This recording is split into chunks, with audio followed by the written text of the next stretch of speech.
Hello guys, hi, welcome to Roy Digital and this is Rishikesh Roy, your digital marketing trainer and friend. So guys, आज इस session में हम सीखेंगे on page optimisation. Guys, on page optimization तभी possible है जब आप अपने कीवर्ड रिसर्च कर लिया है, क्योंकि कीवर्ड रिसर्च मैंने आपको लास्ट वीडियो में बताया था. गाइस, ऑन पेज ऑप्टिमाइजेशन होता क्या है? ऑन पेज ऑप्टिमाइजेशन कहते हैं जब हम किसी कीवर्ड को अपने पेज के अंदर इस तरीके से फिट करते हैं कि उस कीवर्ड पे हमारा पेज रैंक करना शुरू कर दे. That process known as on page optimisation. Guys, इसके अंदर बहुत सारी चीजें हैं जो आपको ध्यान रखना है. उसके लिए मुझे आपको प्रैक्टिकल कराना है और प्रैक्टिकल के लिए मुझे अपने कंप्यूटर स्क्रीन पे आपको ले जाना है. आइए अब मैं आपको अपने कंप्यूटर स्क्रीन की तरफ ले चलता हूं और दिखाता हूं कि कैसे हम ऑन पेज ऑप्टिमाइजेशन को अच्छी तरीके से करते हैं. अब मैं बात करूंगा जो भी कीवर्ड रिसर्च आप लोगों ने किया है वो बहुत ही अच्छी तरह से किया है एंड उसी को कीवर्ड रिसर्च बोलते हैं. और कीवर्ड रिसर्च करने का जो हमारा मेन मोटिव था वो ये था कि how we can find that particular keyword on which I can easily get rank, and once I will be getting rank I can expect a lot of traffic from that particular keyword. क्योंकि मेरे पास उस keyword का volume भी था कि कितने लोग उसे सर्च करते हैं और उस कीवर्ड का कंपटीशन जितना कम होगा उतना ज़्यादा है और वॉल्यूम जितना ज़्यादा होगा उतना अच्छा है. तो इसका मतलब मैं सेफ हूँ कि कंपटीशन कम होने की वजह से मुझे रैंकिंग मिल गई और रैंकिंग मिलने की वजह से मुझे ट्रैफिक भी मिल गया क्योंकि उसमें सर्चेस भी काफ़ी ज़्यादा थे. तो यही बेनिफिट होता है कीवर्ड रिसर्च का और यही मेन मोटिव होता है इसको करने के पीछे का. नाउ फॉर एग्जाम्पल मुझे मेरा कीवर्ड मिल गया. The keyword was weight loss reasons और weight loss home remedies. For example मुझे एक कीवर्ड मिला है वेट लॉस होम रेमेडीज. मुझे इस पे बहुत अच्छा एक ब्लॉग लिखना है. I have finalize this particular keyword as my main keyword on which I have to work on. तो इसे मैं कह सकता हूँ मैं primary keyword.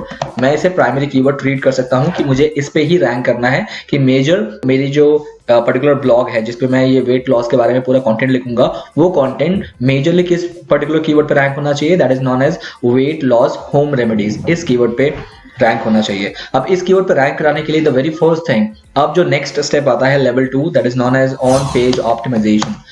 On page optimization and आज हम ऑन पेज ऑप्टिमाइजेशन पे ही बात करेंगे और पूरा प्रोसेस करना है. हम देखेंगे कि कैसे करते हैं और इसको कैसे आगे अच्छी तरह से करने के लिए हमारे पास क्या क्या स्टेप्स होते हैं और क्या क्या हमारे पास टूल्स एंड टेक्निक्स होने चाहिए. वो सारी चीजें हम इस पे करने वाले हैं. तो प्लीज मुझे फॉलो करो so that you people can get to know on page optimization को अच्छी तरह से कैसे किया जाता है. क्योंकि अगर ऑन पेज ऑप्टिमाइजेशन आपका ठीक नहीं है तो एक बड़ी प्रॉब्लम ये आएगी कि आप रैंक तो कर सकते हो लेकिन रैंक किस कीवर्ड पे करोगे वो आपको समझ नहीं आएगा क्योंकि आपका कीवर्ड ऑप्टिमाइज नहीं हुआ होगा आपके पर्टिकुलर ब्लॉक के अंदर. तो ऑन पेज में यही चीजें ध्यान रखनी है कि ये जो मेरा प्राइमरी कीवर्ड है इस प्राइमरी कीवर्ड को मुझे कैसे प्लेस करना है. अब आगे मैं जो प्रोसेस बता रहा हूँ प्लीज उसे फॉलो करो. सो वेल गाइज, आप लोग ये देख रहे हो कि मैंने एक पीडीएफ बनाया है आप लोगों के लिए और इस पीडीएफ में बेसिकली मैंने 8-9 स्लाइड्स बनाया which is very crisp and clear कि कैसे हमें ऑन पेज ऑप्टिमाइजेशन करना होता है. अब ऑन पेज ऑप्टिमाइजेशन करने से पहले मैं आपको थोड़ा एग्जांपल भी दिखा दूं. Again if I go to Google, अगर मैं गूगल पे जा रहा हूं एंड गूगल पे मैंने ये कीवर्ड को सर्च किया लाइक दिस एंड जो भी रिजल्ट्स मेरे सामने आएंगे वो आपको बिल्कुल यहाँ पर क्लियर हो जाएगा. फॉर एग्जाम्पल मैंने इसको क्लिक कर दिया. द फर्स्ट रिजल्ट जो भी मुझे मिला था मैंने उसको क्लियर कर दिया. ऑन पेज में क्या क्या आता है थोड़ा सा यहाँ पर नजर मारना and so you people can easily get to know. Number 1, so guys यहाँ पर देखो इसका जो ये बड़ा सा टाइटल है, ये जो टाइटल है इस टाइटल के अंदर आपको दिखेगा कि जो कीवर्ड मैंने सर्च किया था वो आपको ये कहीं ना कहीं दिखेगा. फॉर एग्जाम्पल लूज वेट आ रहा है, 30 easy ways to lose weight और यहाँ पर हमारा कीवर्ड क्या था वेट लॉस होम रेमेडीज. लेकिन इस कीवर्ड के अंदर इस टाइटल के अंदर आपको क्या दिख रहा है कि ये लूज वेट का ऑप्शन दिख रहा है. 30 वेज टू लूज वेट मतलब टाइटल के अंदर उस पर्टिकुलर कीवर्ड का ग्लिम्स है. ग्लिम्स मतलब होता है कि हाँ वो जो पर्टिकुलर आर्टिकल है वो कहीं ना कहीं लॉस वेट पे ही है कि वेट लूज कैसे करना है. तो टाइटल में भी आपको दिख रहा है. उसके बाद यहाँ पर भी आपको दिख रहा है वेट लॉस इंफॉर्मेशन. तो ये वेट लॉस वर्ड्स है. तो ये जो वर्ड्स होते हैं इनसे ही गूगल ट्रिगर करता है कि कौन सा जो आर्टिकल है वो बेस्ट आर्टिकल है इस पर्टिकुलर कीवर्ड के लिए. अब मैं आगे भी देखूंगा तो मुझे कहीं ना कहीं वेट लॉस वेट ये सब दिखता रहेगा. ये रहा again lose weight and then यहाँ पर भी आप देखिएगा कि वेट लॉस लिखा हुआ है. Again if I go somewhere in this content so I will find more this kind of weight loss and all. तो मैं इसको काम करता हूँ, मैं कीवर्ड सर्च कर लेता हूँ. तो गाइज पूरे इस पेज में इस पूरे कंटेंट के अंदर 71 टाइम्स वेट लिखा हुआ है. बट मैं इनको नहीं मानूंगा जो यहाँ पर येलो हाईलाइट हुए हैं. मैं इनको इसका कंटेंट नहीं मानूंगा. तो इसका जो मेजरली कंटेंट होगा वो कौन सा होगा 1 2 3 4 5 6 ये देख रहे हो ना आप.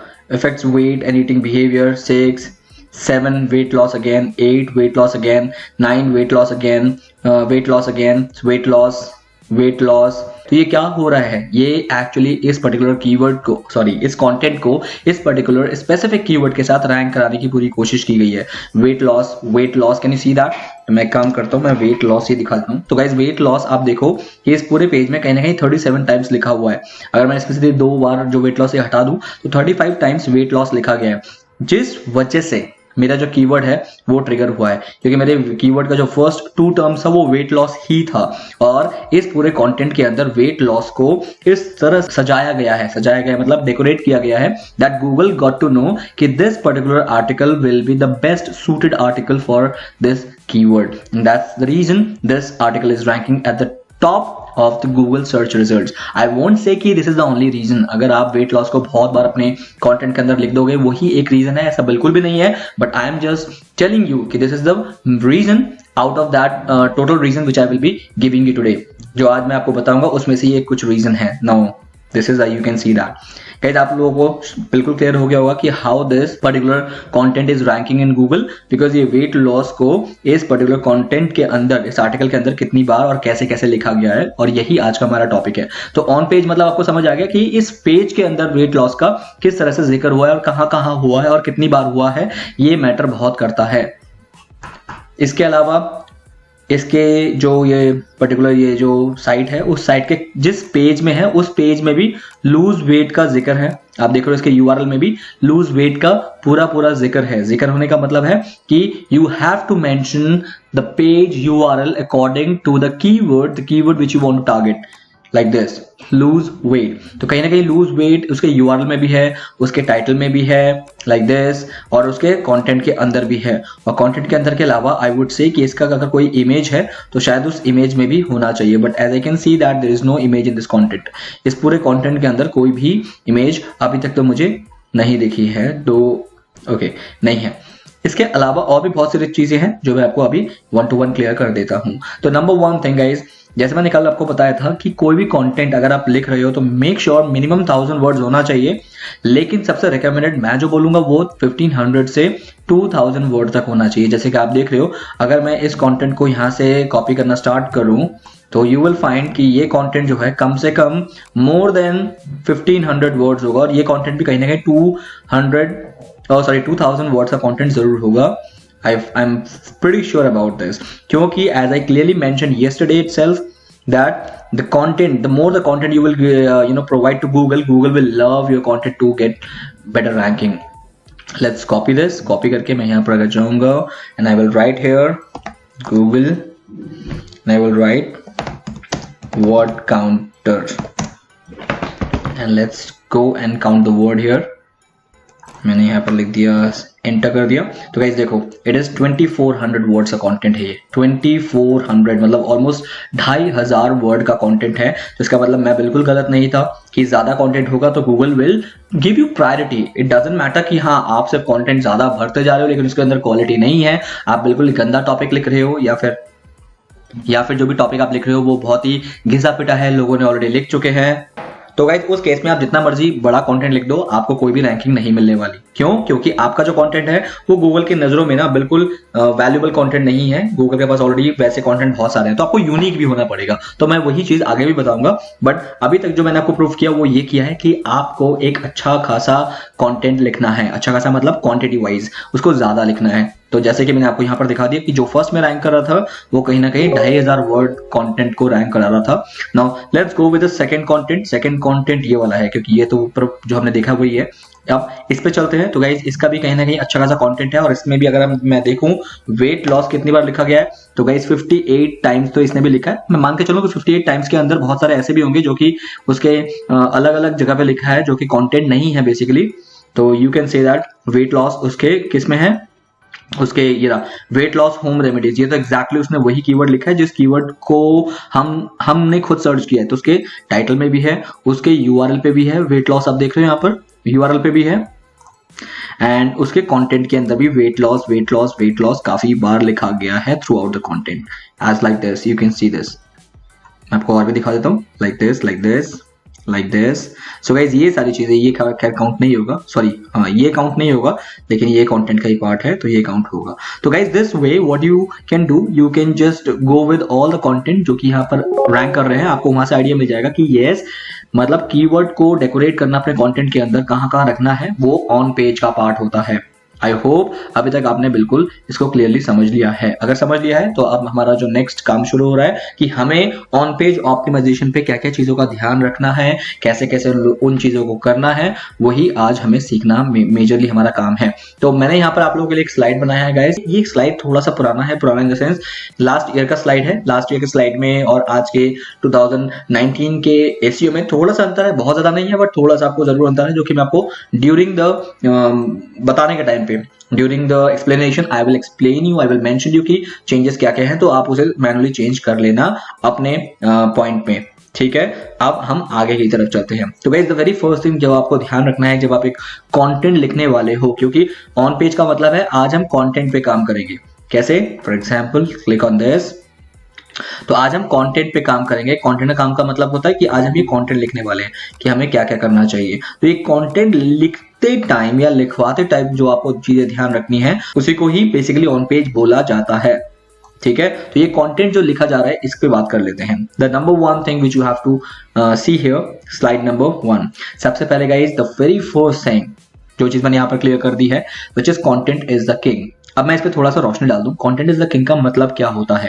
कंटेंट इज द किंग का मतलब ये होता है कि आप नो मैटर कि आप कितने बड़े एसईओ के धुरंधर हो, कि आप सर्च इंजन ऑप्टिमाइजेशन पे आपने हंड्रेड्स ऑफ वेबसाइट्स रैंक करा दी, आपको बहुत नॉलेज है कि आप रैंक करा दोगे किसी भी वेबसाइट को, बट मैं चैलेंज देता हूं कि अगर मैं अपनी वेबसाइट पे कंटेंट साफ सुथरा या फिर कम लिख रहा हूं, या फिर वो कंटेंट जो ऑलरेडी गूगल के पास अवेलेबल है, no matter how good you are in SEO, you won't able to rank my particular site for any keyword। क्यों? क्योंकि कंटेंट तो है ही नहीं उसके अंदर, और कंटेंट जो है वो बहुत ही सड़ा हुआ कंटेंट है, मतलब दैट इज अ वेरी बेकार content, bad content which Google will never give me a rank. So that is the reason the content is the king. Means अगर आप कंटेंट नहीं लिख रहे, अगर आप क्वालिटी कंटेंट नहीं लिख रहे या फिर क्वांटिटी ऑफ कंटेंट नहीं दे रहे हो, तो आप रैंक सोचना मत, गूगल से ट्रैफिक बिल्कुल भी मत सोचना। तो कंटेंट इज द किंग। आपको सबसे पहले कंटेंट पे फोकस करना है। Don't go with the ranking. अपने माइंडसेट से ये चेंज कर दो कि आपको रैंक करना है, आपको बेस्ट कंटेंट लिखना है। ये माइंडसेट के साथ आप कंटेंट लिखना स्टार्ट करना, तो आपका ऑटोमेटिकली बाकी की चीजें अचीव होनी शुरू हो जाएगी, क्योंकि कंटेंट बिना आप एसईओ कर ही नहीं सकते। That is the number 1। तो प्लीज आपको ये चीज ध्यान रखनी है कि कंटेंट पे पहले फोकस करोगे, फिर कंटेंट अगर अच्छा है तो ही एसईओ कर पाओगे, वरना आप एसईओ नहीं कर पाओगे। Let's move into the next slide. अब नेक्स्ट स्लाइड में मैंने आपको कुछ चीजें यहां पर क्लियर कर दी है। First of all you have to write unique and fresh content. अभी थोड़ी देर पहले मैंने एक्सप्लेन करते वक्त मैंने आपको ये भी समझाया था कि गाइस ध्यान रखना कि आपका कंटेंट अगर ऐसा है जो कि गूगल के पास ऑलरेडी कंटेंट वो वाला अवेलेबल है, तो गूगल कभी भी आपको रैंक क्यों देगा? क्योंकि गूगल के पास ऑलरेडी वो वाला कंटेंट रैंक कर रहा है किसी और की वेबसाइट में। अगर आपने सेम चीज वही लिख दी कि भैया आप त्रिफला खाओ, त्रिफला पाउडर हनी के साथ खाओ, किसी और ने लिखा है, तो आप भी सेम चीज लिखोगे, तो आपको रैंक क्यों मिलेगा? लेकिन अगर आप इसी चीज को घुमा फिरा के एक अलग से तरीके से लिखोगे जो कि बहुत अट्रैक्टिव है, तरीका अलग है लिखने का, आपको समझाने का तरीका अलग है, तो गूगल आपको वो नया कंटेंट मानेगा। लेकिन अगर आप सेम चीज को एज इट इज लिख रहे हो कि त्रिफला पाउडर विद हनी, इसको थोड़ा सा चेंज कर दिया वगैरह वगैरह कर दिया एंड गूगल को आपने उसे सबमिट कर दिया, तो गूगल समझ जाएगा कि ये तो कंटेंट जो है ऑलरेडी लिखा जा चुका है, तो पहले कंटेंट इसको प्रायोरिटी मिलेगी। अगर सेम कंटेंट है तो जिसने पहले दिया था और जिसका पहले रैंक कर रहा है उसको प्रायोरिटी मिलेगी, अदरवाइज आपको प्रायोरिटी नहीं मिलेगी। आपको प्रायोरिटी तब मिलेगी भले आप टॉपिक सेम ले लो कि कैसे वेट लूज करना है, आप टॉपिक बिल्कुल सेम ले लो, लेकिन उस पे जो कंटेंट है वो कंटेंट कुछ लेटेस्ट होना चाहिए कि आपने कुछ नया तरीका बताया है और उस नए तरीके को लोग लाइक कर रहे हैं, मतलब पसंद कर रहे हैं। तो ऐसा कोई अगर कंटेंट है तो आपके लिए बहुत अमेजिंग होने वाला है, because Google first of all आपको प्रायोरिटी देगा for bringing you up in the new content area which is top ranking. Top ranking में आपको रख देगा। तो that is what I am said here, you must not copy any others already published content। आप कभी भी Google में already जो साइट रैंक कर रहे हैं उनमें से किसी को भी कॉपी नहीं करोगे। अगर आप कॉपी करोगे तो गूगल सबसे पहले आपको पैनलाइज कर देगा। पैनलाइज मतलब होता है कि गूगल आपके कंटेंट को ब्लैकलिस्ट कर देगा, आपकी वेबसाइट को ब्लैकलिस्ट कर देगा, जिसके बाद आप गूगल पे कभी रैंक ही नहीं कर सकते। तो ले दे के बाद क्या हो जाएगी, कोई फायदा तो हुआ नहीं, ऊपर से ब्लैकलिस्ट हो गए। अब आपकी साइट कभी रैंक ही नहीं करेगी, चाहे आप अब नया कंटेंट डाल रहे हो। एक बार पैनलाइज होने के बाद आप नया कंटेंट डाल रहे हो तो कोई फायदा नहीं है, क्योंकि गूगल ने आपको ऑलरेडी पेनलाइज कर दिया है। अब आपको बिल्कुल फ्रेश कंटेंट लिखना है, या तो लिखना है या फिर लिखवाना है अपने ब्लॉग के लिए, अपने आर्टिकल के लिए, या फिर अपने वेबसाइट के लिए। एंड जैसे ही आपको कंटेंट लिखना हो जाए आपका, तो प्लीज अपने कंटेंट का प्लेजरिज्म जरूर चेक कर लेना। क्योंकि क्या होता है, मैंने किसी कंटेंट राइटर को अपना कंटेंट लिखने के लिए दिया, उसने मुझे कंटेंट लिख के दे दिया और मैंने एज इट इज उसे अपनी वेबसाइट में पब्लिश कर दिया। मैंने बहुत बार ऐसा देखा है कि वो कंटेंट जो राइटर होते हैं, अगर जो आपका you can say that client होता है, मैं एक क्लाइंट हूं और कंटेंट राइटर मुझे कंटेंट लिख के दे रहा है, तो अगर क्लाइंट बहुत ज्यादा अवेयर नहीं होता तो कंटेंट राइटर क्या करते हैं, उन्हें कॉपीड कंटेंट दे देते हैं कि किसी और साइट से कॉपी किया और उसको पेस्ट कर दिया।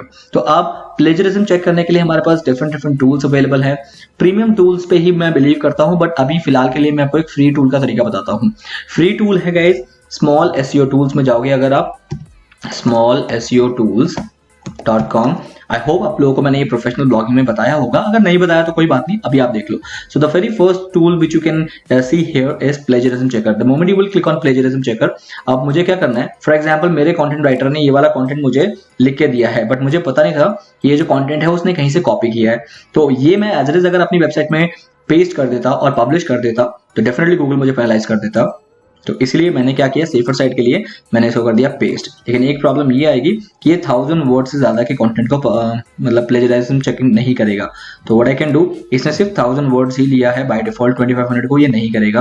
तो अब चलते हैं नीचे and click on check plagiarism. Sorry, तो मुझे यहाँ से कुछ वर्ड्स मतलब 1500 वर्ड्स जो है मुझे डिलीट करने हैं, तो मैं वो भी कर देता हूँ, कोई प्रॉब्लम नहीं है, मुझे आपको दिखाना ही है, तो मैंने इसको डिलीट कर दिया। नाउ अब मैं चेक कर लेता हूँ, क्योंकि जितना है उतना तो कम से कम मुझे चेक करना चाहिए। तो गाइस देखो, 100% प्लेजरिज्म, मतलब ये पूरा ही कंटेंट जो है ये कहीं से कॉपी किया गया है। 100% प्लेजरिज्म मतलब ये पूरा कंटेंट ऑलरेडी गूगल में है और गूगल ने देख लिया है कि ये कंटेंट कहाँ पब्लिश्ड है।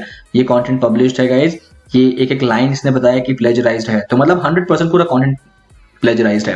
तो अगर मुझे देखना है कि ये कहाँ है, तो लेट्स गो टू कंपेयर में आपको दिख रहा है, यस, हेल्पलाइन एक वेबसाइट है, यहाँ पर गूगल ने ऑलरेडी इस कंटेंट को रैंक दे रखा है और हमने भी कहाँ से उठाया गया, जिसको हेल्पलाइन से ही उठाया था, right. So that is the reason कि ये तरीका है आपका फ्री में चेक करने का कि you need to go to small SEO tools and यहाँ पर जाके आप प्लेजरिज्म चेक कर सकते हो कि उस पर्टिकुलर कंटेंट में कहीं प्लेजरिज्म तो नहीं है। अगर है तो गूगल को आपको पेनलाइज करने में ज्यादा वक्त नहीं लगेगा।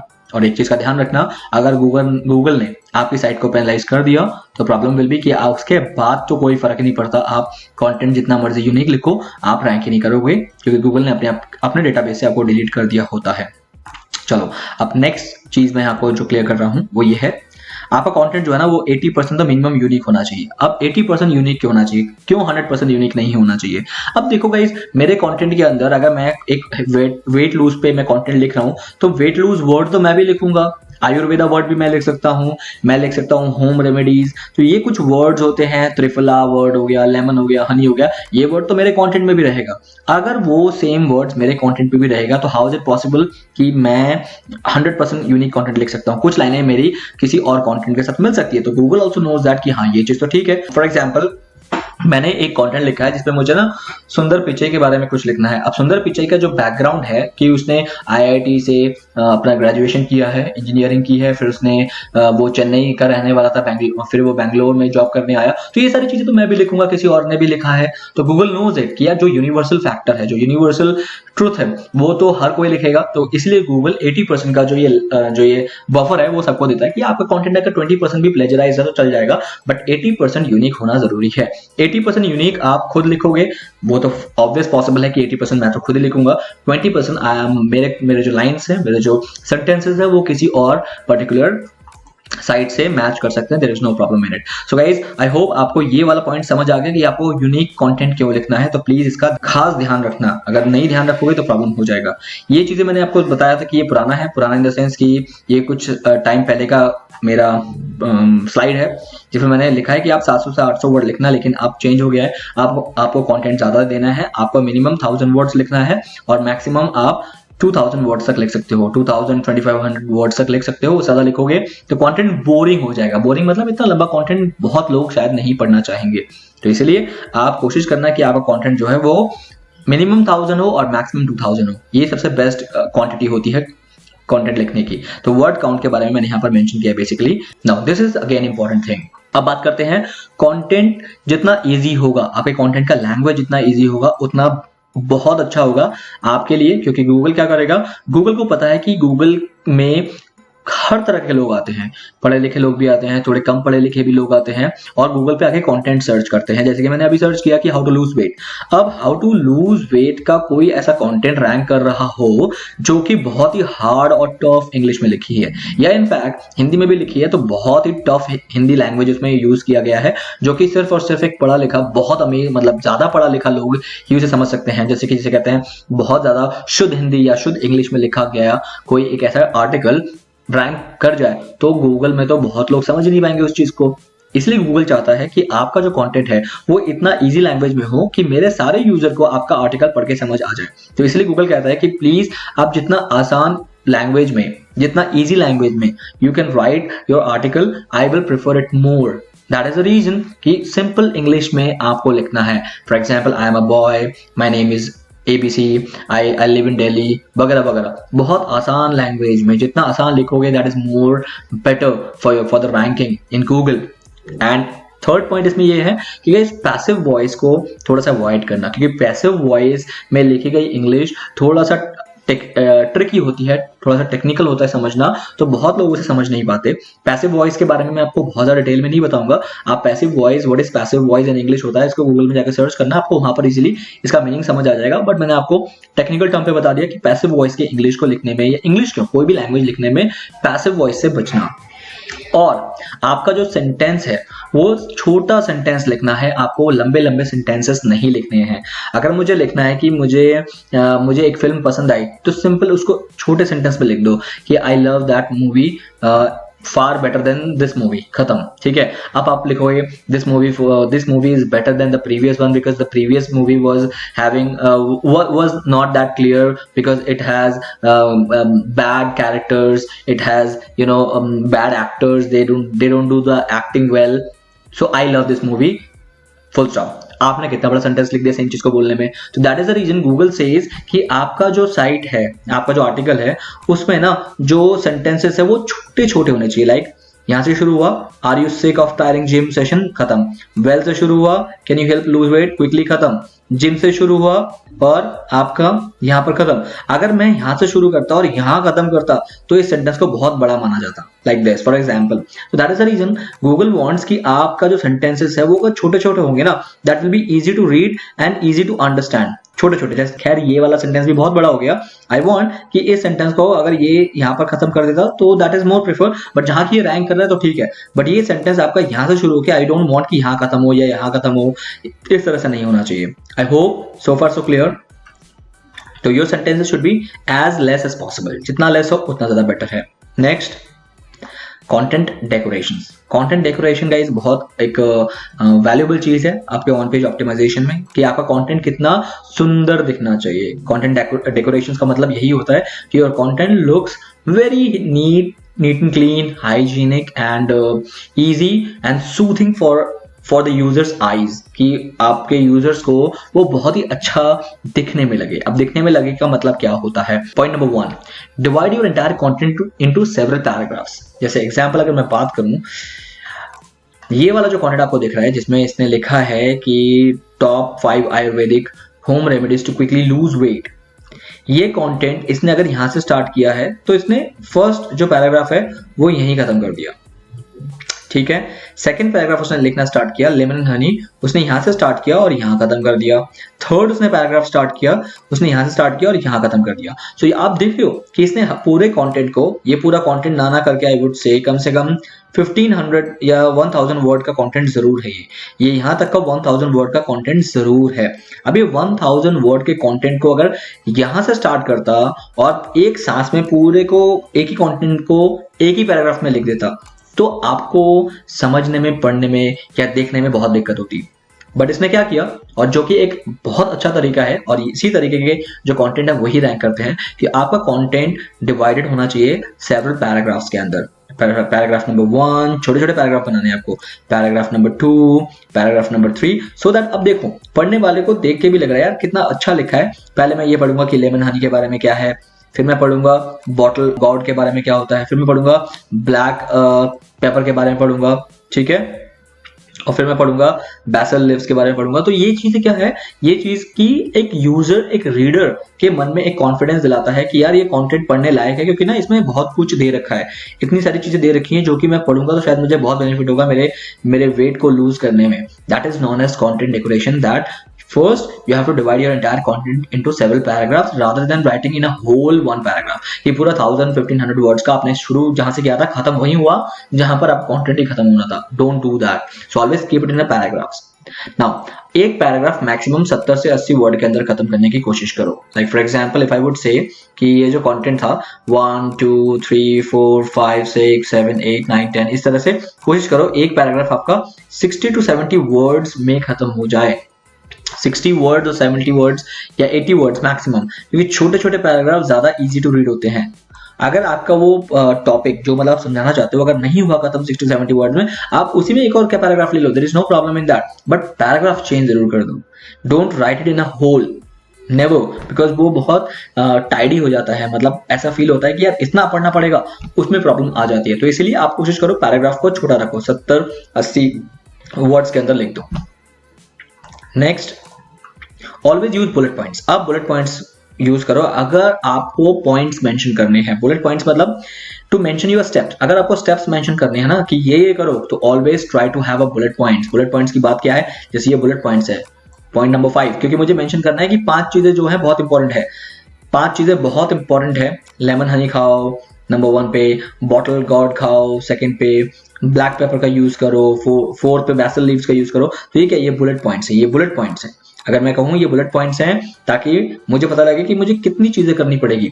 अगर आपने मुझे बुलेट पॉइंट्स में दिखाया चीजों को तो मुझे लगेगा अच्छा मुझे यही 5 चीजें करनी पड़ेगी या 6 चीजें करनी पड़ेगी। दैट लुक्स मोर सूथिंग, वो अच्छा लगता है पढ़ने में या देखने में। तो अगर आपको स्टेप्स मेंशन करने हैं अपने कंटेंट के अंदर या अपने आर्टिकल के अंदर, तो ऑलवेज ट्राई कि आप ज्यादा से ज्यादा बुलेट पॉइंट्स का यूज करो, क्योंकि बुलेट पॉइंट्स जो होते हैं वो इजी टू रीड होते हैं, इजी टू अंडरस्टैंड होते हैं।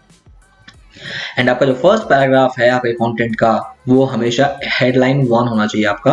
For example this is known as headline 1, H1 कहते हैं इसे, कि आपका कंटेंट जहां से स्टार्ट हो मेक श्योर उसका हेडलाइन देना आपको जरूरी है, क्योंकि विदाउट हेडलाइन कोई भी कंटेंट पढ़ना पसंद नहीं करेगा।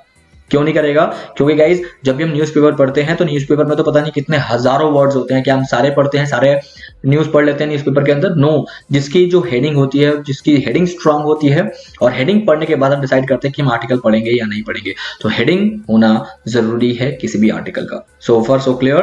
तो आगे चलते हैं नेक्स्ट स्लाइड की तरफ।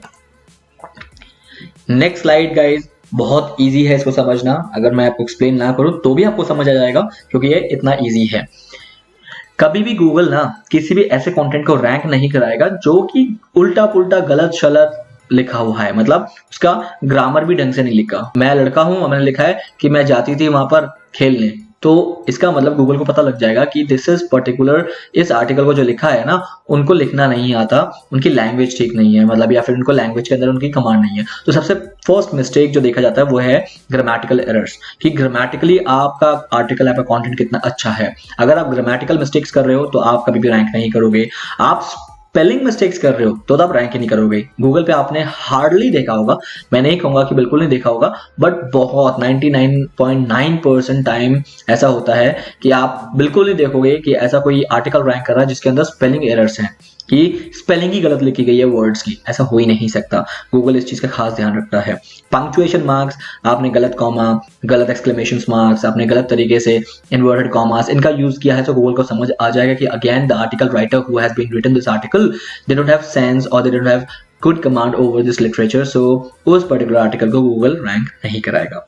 एंड प्लीज अपने आर्टिकल को हमेशा यूनिवर्सल कलर में ही लिखा करो, which is black. Don't use the colour fonts कि आपने ब्लू ग्रीन येलो में अपना आर्टिकल लिख दिया, ऐसा बिल्कुल मत करना। और ऐसा नहीं करना कि आप कैपिटल लेटर्स में ही पूरा कंटेंट लिख रहे हो। जैसे आप देख रहे हो कि ये जो कंटेंट है अगर ये पूरा कैपिटल लेटर में होता तो कितना बेकार लगता, कितना अनप्रोफेशनल लगता। दैट इज द रीजन आप कैपिटल लेटर्स का बहुत ज्यादा यूज नहीं करोगे। जहां जहां कैपिटल, इनिशियल वर्ड्स कैपिटल में होने चाहिए, वो तो बिल्कुल श्योर है, वो तो होने चाहिए। उसके अलावा जो नाउन्स हैं वो कैपिटल लेटर में हो जाएंगे, that is also good. But आप एक्सेसिव कैपिटल लेटर्स की, अननेसेसरी जहां पर कैपिटल लेटर्स की यूज नहीं है, आप वहां पर भी कैपिटल लेटर्स में लिख रहे हो, don't do that. So that is the reason उसको रॉन्ग लिटरेचर माना जाता है, रॉन्ग ग्रामर माना जाता है। तो मेक श्योर आप इस चीज का ध्यान रखोगे। Let's move to the next slides. So guys, अभी तक जो हमने देखा है ना, ये बेसिकली हमें देखा गया कि हमारे कंटेंट को लिखा कैसे जाए, क्या क्या किया जाए उसके अंदर, या फिर क्या क्या कौन से मेजर चीजों का ध्यान रखा जाए लिखने से पहले। ये लिखने के टाइम की चीज नहीं है गाइस, ये लिखने से पहले की चीजें हैं कि क्या क्या चीजों का ध्यान रखा जाए ताकि हम उसी अकॉर्डिंग अपना कंटेंट लिखना स्टार्ट करें। अगर हम इस अकॉर्डिंग लिखेंगे तो डेफिनेटली मैं गूगल के नजरों में एक अच्छा कंटेंट माना जाऊंगा, और उसके बाद गूगल सोच सकता है कि मुझे किस कीवर्ड का रैंक कराए। पहले तो मैं अच्छा अपने आप को दिखाऊंगा। जब हम इंटरव्यू देने जाते हैं ना, तो फर्स्ट अपीयरेंस क्या होता है कि हम देख कैसे रहे हैं, हमारा ड्रेसिंग सेंस कैसा है, हम क्या पहन के आए हैं, हम कैसे उसको गुड मॉर्निंग या गुड मॉर्निंग सर बोल रहे हैं। तो फर्स्ट अपीयरेंस मैटर्स। तो यहाँ पर भी गूगल के लिए फर्स्ट अपीयरेंस ये है कि आपका कंटेंट कैसा है, मतलब दिखने में कैसा है, समझने में कैसा है, या अगर उसको लोग पढ़ना चाहेंगे नहीं चाहेंगे, ये चीज का इफेक्ट कितना है आपको कंटेंट में, पहले गूगल आपको ये देखेगा। जैसे कि उसके लिए क्या क्या करना है, मैंने आपको यहाँ पर चीजें क्लियर कर दी। नाउ अब आते हैं किस कीवर्ड पे आपका पर्टिकुलर आर्टिकल रैंक करेगा, दैट मैटर्स हियर।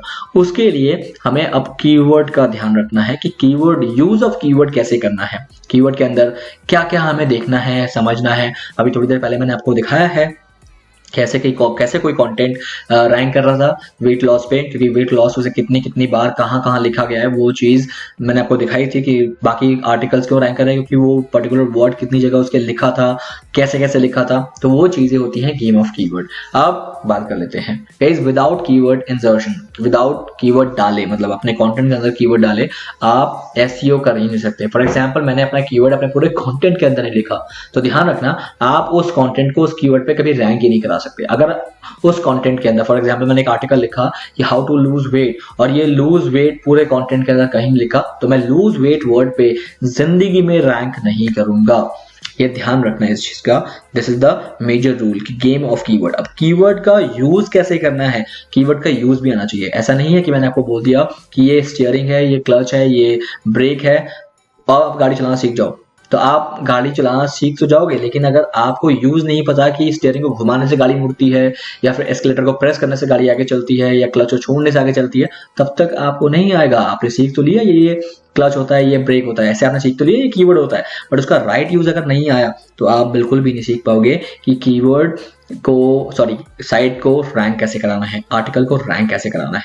तो उसी पे बात कर लेते हैं। तो तीन चीजों का मेजर यहाँ पर प्रभाव है, you can say that major इसका फोकस होना है आपको कीवर्ड के टाइम पे, आपके कंटेंट के अंदर, कि आपके कंटेंट के अंदर कीवर्ड की डेंसिटी मैटर करेगी, आपके कंटेंट के अंदर आपका कीवर्ड का प्लेसमेंट मैटर करेगा, और आपके कंटेंट के अंदर आपके कीवर्ड का प्रॉक्सिमिटी मैटर करेगा। तो guys, density, placements and proximity, इन तीन चीजों का ध्यान रखना है। क्या क्या चीजें होती है ये, इस पे मैं थोड़ा सा बात कर लेते हैं। नंबर 1, कीवर्ड डेंसिटी क्या होती है। गाइज, मैं आपको सिर्फ 1 मिनट दे रहा हूँ, not more than that. 1 minute के लिए मैं साइलेंट हो जाता हूँ, आप जल्दी से ये पढ़ लो जो मैंने लिखा है, फिर मैं इसको एक्सप्लेन करता हूँ ये क्या है। कीवर्ड डेंसिटी रेशियो, जल्दी से पढ़ लो इसे।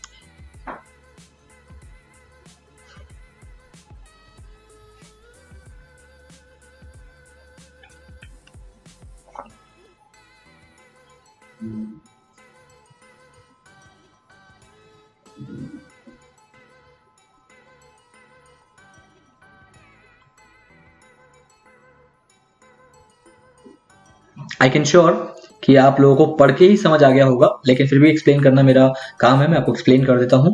इस कीवर्ड डेंसिटी रेशियो का मतलब ये होता है कि आपका जो कंटेंट है, फॉर एग्जांपल 1000 वर्ड का कंटेंट है, 2000 वर्ड का कंटेंट है। अगर मैं बात करूं यहाँ पर, लेट्स गो बैक, हम जिस कंटेंट पहले गए थे उस पर मैं आपको ले जाता हूं, एंड देन मैं आपको बताता हूँ कि ये जो कंटेंट था इसका मैंने वर्ड काउंट निकाला था ना गाइस, ये 2400 वर्ड काउंट था इसका। इनफैक्ट 2500 ही मानो, 2500 वर्ड का कंटेंट था, और इस कंटेंट के अंदर इन्होंने ये वर्ड जो है वेट लॉस, इसको कम से कम 37 टाइम्स लिखा था। अगर मैं 37 टाइम्स ना मानूं, क्योंकि इसके 1 2 यहाँ पर भी कुछ वेट लॉस का इसने कीवर्ड ट्रिगर कर लिया था, सो मैं इसको ना भी मानूं तो चलेगा। तो 37 में से मैं 2 हटा देता हूँ, मेजरली 2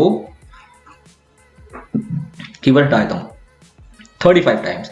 तो गाइस 2400 वर्ड्स, अगर मैं 35 डिवाइड बाय 100 मल्टीप्लाई बाय 2400 कर देता हूँ तो गाइज आई एम सॉरी, ये क्या कर दिया मैंने, 35 डिवाइड बाय 2400 मल्टीप्लाई बाय 100 तो इज इक्वल्स टू 1.45%, मतलब 1.5%, कि इस पूरे कंटेंट के अंदर 1.5% की डेंसिटी रही है इस पर्टिकुलर कीवर्ड की, जो कि मैंने यहाँ एज इट इज मेंशन किया है। कहां पर मेंशन किया है कि गाइस आपका कंटेंट के अंदर आपका कीवर्ड मिनिमम 1% टाइम रिपीट होना चाहिए, मिनिमम 1% और मैक्सिमम 2.5%। मतलब अगर आपको जरूरत है उस पर्टिकुलर वर्ड को बार बार लिखने की तो लिखो, कोई बात नहीं, लेकिन 2.5% से ज्यादा नहीं होना चाहिए, तो फिर कीवर्ड स्टफिंग की पेनल्टी लग जाएगी। कीवर्ड स्टफिंग मतलब कि आप जानबूझ के उस कीवर्ड को बार बार यूज कर रहे हो ताकि गूगल आपको रैंक कर दे, तो गूगल को समझ आ जाएगा कि इतनी बार आपने इस कीवर्ड को क्यों लिखा है, इसका मतलब आप इस पर्टिकुलर कीवर्ड पर रैंक करने की कोशिश कर रहे हो, तो गूगल समझ जाएगा और कीवर्ड स्टफिंग की पेनल्टी आप पे लग जाएगी, जिससे क्या होगा, आपका वो आर्टिकल नहीं रैंक करेगा उस पर्टिकुलर कीवर्ड पे। लेकिन आपका आर्टिकल इसलिए भी नहीं रैंक करेगा क्योंकि आपका आर्टिकल में वो कीवर्ड ही 1% से कम है। मतलब गूगल को लगेगा यार इस पर्टिकुलर आर्टिकल का जो फोकस है वो वेट लूज नहीं होगा, फिर कुछ और होगा, क्योंकि वेट लूज तो 1% भी नहीं लिखा, तो इसलिए मिनिमम 1% का जो डेंसिटी है उसको मेंटेन करना है और मैक्सिमम 2.5% की डेंसिटी है वो मेंटेन करना है। तो इन दोनों के बीच का मेंटेन करना है। जैसे कि इस साइट ने 1.45 विच इज 1.5% की डेंसिटी मेंटेन की है। इस 2500 वर्ड में उसने 35 टाइम्स उसने वेट लॉस लिखा है और ये होता है 1.5%। गाइज अगर नहीं समझ आया मैं आपको दोबारा क्लियर कर देता हूं कि आपका number of words in your content जितना भी हो उसका 1% मिनिमम आपका कीवर्ड उस पूरे कंटेंट के अंदर रिपीट कहीं ना कहीं जरूर होना चाहिए, अदरवाइज आप रैंक नहीं कर पाओगे। This is the clear thing here. Now, the next thing is keyword placements. अब कीवर्ड कहां हो ये भी मैटर करेगा। ऐसा नहीं है कि आपने कीवर्ड लिख दिया, आपने एक ही बार में सारे के सारे 35 कीवर्ड्स लिख दिए, आपने एक ही बार में सारे 10 कीवर्ड्स लिख दिया अगर 1000 वर्ड का कंटेंट है तो, ऐसा नहीं है। लेकिन कहां लिखना है वो मैटर करेगा। नंबर 1 गाइस, आपके हेडिंग में आपका कीवर्ड्स एक बार जरूर आना चाहिए, जो मेन कीवर्ड है वेट लॉस। तो वेट लॉस जो है आपका देख रहे हो कि यहाँ पर आ रहा है, आपके हेडिंग में एक बार आ गया lose weight, weight loss synonyms होते हैं, चलेगा बिल्कुल चलेगा, लेकिन वो आना चाहिए। तो आप देख रहे हो कि कहीं ना कहीं ये आ रहा है, वेट लॉस लूज वेट आपके हेडिंग में आ रहा है। तो as per my slide it is clearly mentioned here. Now the second important thing कि फर्स्ट लाइन और first paragraph must contain your primary keyword. आपका जो फर्स्ट लाइन है, जैसे कि फॉर एग्जांपल ये रहा, फर्स्ट लाइन में ही आपका कीवर्ड आना चाहिए एक बार। सो वेट लॉस आ गया गाइस मेरे स्लाइड के अकॉर्डिंग, कि आपको यहाँ पर साफ दिख रहा है कि हाँ फर्स्ट लाइन पे उन्होंने लिखा है, फर्स्ट लाइन में उनका प्राइमरी कीवर्ड आया है। मैं एक चीज यहाँ पर देखना चाहता हूँ guys, just give me few seconds, not even minute. मैं एक चीज देखना चाहता हूँ कि ये जो कंटेंट है इसका डेट कहीं क्यों नहीं लिखा रहा है कि ये पब्लिश कब हुआ है content. So that is not a part of this SEO. Okay guys, point clear हो गया, ये पर्टिकुलर जस्टिफाई हो गया ये लाइन कि आपके फर्स्ट पैराग्राफ में फर्स्ट अगर होगा आपका प्राइमरी कीवर्ड तो रैंकिंग के फैक्टर्स बढ़ जाते हैं। नाउ उसके बाद अगर मैं बात करूं, आपके ऑलमोस्ट आपके पास 1000 वर्ड में 10 पैराग्राफ्स हैं या 12 पैराग्राफ्स हैं, तो कोशिश करो आपके हर पैराग्राफ में एक बार आपका प्राइमरी कीवर्ड रिपीट हो रहा है। मतलब अगर आपके पास बहुत ज्यादा पैराग्राफ है तो पॉसिबल नहीं है, लेकिन अगर आपके पास कुछ पैराग्राफ है, फॉर एग्जांपल आपने 1000 वर्ड का कंटेंट लिखा और उसमें 10 या 12 पैराग्राफ बने हैं, तो कोशिश करना हर पैराग्राफ में एक बार कीवर्ड जरूर देने की। एग्जांपल मैं अगेन यहाँ पर ले लेता हूँ, वेट लॉस। तो गाइस देखो, एक पैराग्राफ यहाँ पर आ गया, दूसरा पैराग्राफ इस पूरे पैराग्राफ में एक यहाँ पर आ गया, तीसरे पैराग्राफ में यहाँ आ गया, तो यहाँ पर नहीं आया, कोई बात नहीं, यहाँ पर भी नहीं आया, यहाँ पर भी नहीं आया, यहाँ पर 2 बार आ गया, इस पैराग्राफ में भी 2 बार आ गया। तो हर पैराग्राफ में कोशिश करो कि आपका वेट लॉस, क्योंकि ये तो बहुत बड़ा आर्टिकल है और इस बहुत बड़े आर्टिकल में इसने डिफरेंट पैराग्राफ्स लिख रखे हैं, बहुत पैराग्राफ लिख रखे हैं, ऑलमोस्ट 25 से ज्यादा पैराग्राफ लिख रखे हैं इन्होंने, ठीक है, sorry more than that 30 paragraph से ज्यादा लिख रखे हैं। तो हर पैराग्राफ में कीवर्ड अगर देते हैं तो वो स्पैम हो जाता, तो इसलिए इन्होंने मेंटेन करा है। तो the same thing I am going to justify here कि आप कोशिश करो कि आपका जो पैराग्राफ्स है उन पैराग्राफ्स में हर पैराग्राफ में कहीं ना कहीं एक बार या 2 बार आपका ये कीवर्ड रिपीट हो। 2 बार तो बहुत ज्यादा हो जाएगा, लेकिन अगर आपने कुछ पैराग्राफ छोड़ दिए तो नेक्स्ट पैराग्राफ में उसका आप कॉम्पेंसेट कर सकते हो 2 बार कीवर्ड लेके। अगर आपने 2, 3, 4 पैराग्राफ में छोड़ दिए तो 5th पैराग्राफ में आप 2 या 3 बार उस पर्टिकुलर कीवर्ड को लिख सकते हो। तो एवरेज मैं कह रहा हूं कि आपके हर पैराग्राफ में एक कीवर्ड जरूर होना चाहिए। अगर होगा that will be more better, क्योंकि वो आपके प्लेसमेंट्स में काउंट होगा कि आपका जो वेट लूज का जो आर्टिकल है सच में ये वेट लूज पे फोकस कर रहा है, इसके सारे पैराग्राफ वेट लूज को कहीं ना कहीं वैल्यू का मतलब प्रमोट कर रहे हैं, तो इसीलिए वो एक बेनिफिशियल पॉइंट है आपके लिए। Now the last point, fourth point of a keyword placement is LSI. LSI मतलब होता है स्टेमिंग वर्ड, जो कि मैंने अभी आपको क्लियर किया है कि अगर आपका प्राइमरी कीवर्ड है वेट लॉस, लेकिन अगर आपने वेट लॉस की जगह कुछ सिनोनिम्स लिखे हैं which is known as lose weight, जो कि कहीं ना कहीं वेट लॉस का ही एक LSI है, लेटेंट सिमेंटिक इंडेक्स एक टर्म है जिसे हम कहते हैं एसईओ पॉइंट ऑफ व्यू से, कि अगर आपका weight lose, weight loss, loss weight या फिर weight reduce weight, reducing weight, तो ये क्या होता है, ये वर्ड होते हैं, एक ही वर्ड के बहुत सारे सिनोनिम्स होते हैं, आप उसे यूज कर सकते हो और करना चाहिए, यही मैंने यहाँ पर बोला है। फॉर एग्जाम्पल मेरे जो कीवर्ड है वो है डॉग ट्रेनिंग, बट अब डॉग ट्रेनिंग जो ये वर्ड है मैं बार बार नहीं लिख सकता। फॉर एग्जाम्पल मैं अगर पूरे के पूरे आर्टिकल में डॉग ट्रेनिंग लिखता रहूंगा ना तो अगेन थोड़ा सा फिशी साउंड होगा। तो अब मैंने बचने के लिए क्या किया, मैंने पपी ट्रेनिंग कहीं यूज कर लिया, पपी ट्रेनिंग कहीं मैंने यूज कर लिया, ट्रेन योर डॉग, ठीक है, या फिर डॉग ट्रेनिंग तो खैर है ही, डॉग ट्रेनिंग गाइड।